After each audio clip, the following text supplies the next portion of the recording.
Yes, sir. Yes, sir. Yes, sir. Yeah. Lil Brunson back at you with the back at you, and I'm the best reporting on the Eagles. Before we get into the meat and potatoes, I gotta let y'all know that this video was brought to you by Print Champs. Listen, man, you know what we do at Print Champs, man. We got the Hurt Season truckers, bang bang. We got the Hurt Season hats. You see the plat John back there. You see the gold up there. Come on, bro. Tap in with Big Print Champs. Also, the Ski Mask Howie shirt. You want to grab that? Draft is around the corner. The 22 Bird shirt, best graphic tees in the game. You already know how we bring in the pressure with Big Print Champs. Also, my guys at Underdog Fantasy, tap in. NBA playoffs is upon us. Make sure you make a deposit for Underdog Fantasy. They doubling it up. Your first deposit up to $200. Make sure you do that. Use the code in my description. Make sure you tell them LB sent you. Listen, win the bag. That's all you got to do. Get with Team Underdog. I do it all the time, man. I'm not giving away none of my parlays and nothing like that. But use it and see what it's all about. Let's talk about it.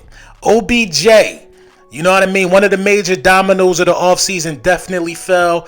The Baltimore Ravens have acquired three-time Pro Bowler Odell Beckham Jr. The former Giants, Browns, Rams wide receiver has agreed to, in principle, to a one-year contract with the Ravens. The deal is worth $18 million. Up to $18 million. He signed $13 million.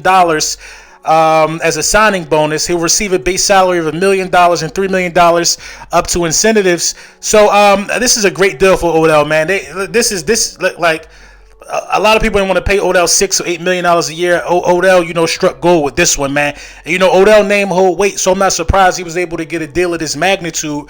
But somebody was going to pick up Odell. The Ravens showed that they want Lamar with this move. You know what I mean? Hopefully they could make something happen, man. I just feel like Lamar is good for the community of Baltimore. You know what I mean? I don't live too far from Baltimore, and I know how they feel about Lamar out there. I hope they can figure something out up there. But this kind of makes it, this kind of look like if you spent that much money on Odell for 1 year, you better be ready to back the truck up for Lamar. You know what I mean? Quarterbacks that dynamic just don't come around very often, man. And Lamar definitely one of them ones. So, congratulations to Odell. You know what I mean? After the injury, still finding a way to get a bag. You know what I mean? Shout out to Lamar, man. He found this guy, man. You know what I mean? So let's get into it, man. I haven't really done a lot of mock drafts. Well, this is my first mock draft video. You know what I mean? And largely in part due to, I really wanted to really look at these prospects. I don't watch a ton of college football like some of these other guys claim they do. They watch. This is what I don't understand. How do some of these guys claim they watch all this film during the regular season on all these college prospects? The film guys crack me up, man. But yeah, man.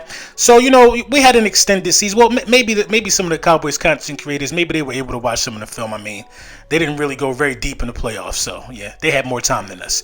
But yeah, let's talk about it, man. You know what I mean? This mock draft, I feel like will be, one of them ones for us, man. You know what I mean? This is a really good mock draft. I really took my time on this one, man. So, without further ado, let's get into it, man. So, right off the bat, in the 10th spot in this draft, what I wanted wasn't there.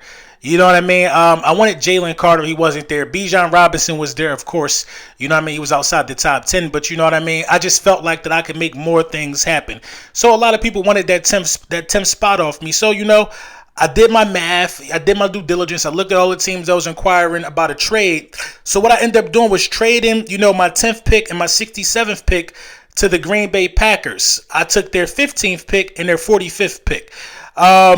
Basically, I went back 5 spots to 15. And you know what I mean? Got an earlier pick, you know what I mean, in that second round at 45. So as it stands, I'm picking at 15, 30, and 45. So I'm picking 3 times within the top 45. That's great value. You know what I mean? Especially what was left on the board. So, with my first pick in the draft, I decided to go interior. I decided to pick up Kalijah Kancey, defensive interior guy from Pittsburgh. You know what I mean? PFF gave me an A out of that one, man. I really feel like that. You know what I mean? He's a difference maker from the interior, man. You got your chance with this pick to pair Jordan Davis with another exciting defensive tackle. You see how dynamic the duo was of Fletcher Cox and Jordan Hargrave. You got a chance to recreate that with both of them being on rookie deals. That was my mindset right there. And you need another interior guy. You lost Hargrave. You brought Fletch back for 1 year. You don't know how long that's going to last. You know how long Fletcher going to be around. So go get your guy now. That was my thought process on that. Then I go to safety at 30. The value was there, man. You know what I mean? Brian Branch was ranked the number 17th guy on PFF draft board. For him to still be there at 30, you know what I mean, was just what we needed. We need safety help.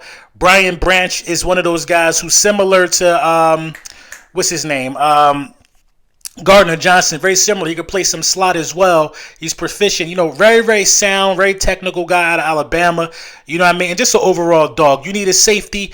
You know what I mean? At this point in the draft, they gave us an A+ for. I feel like Brian Branch really just fit the bill for where he was at. So now, at 45, I look and lo and behold, Jahmyr Gibbs is still there.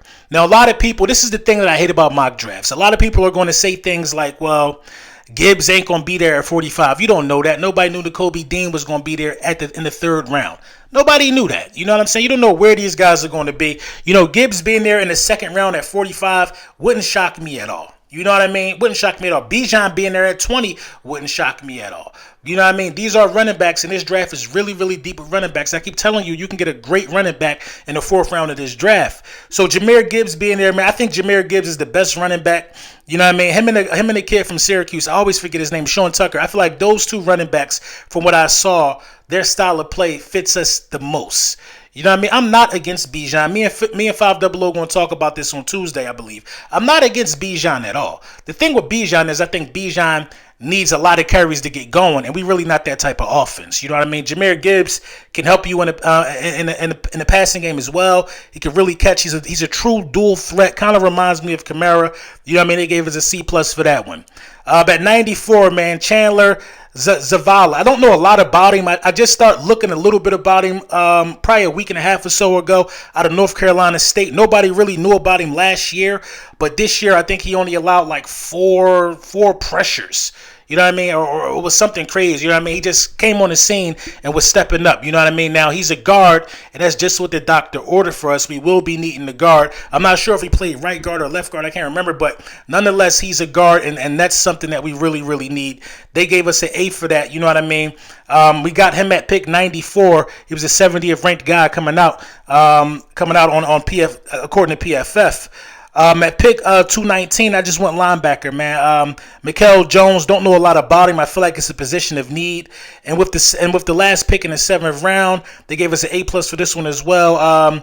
Jonah Tavai, San Diego State. I went defensive interior. So if you could look at my draft, solidifying the trenches is just what we do. You know what I mean? I'm used to it. This really feels like a Howie Roseman draft. When you look at Kalijah Kancey, when you look at, the guard, this is a Howie Roseman draft. You know what I mean? If you could get a running back with the 45th pick, your third overall selection, that's more comfortable for Howie Roseman. The only one question mark is Brian Branch at safety that early.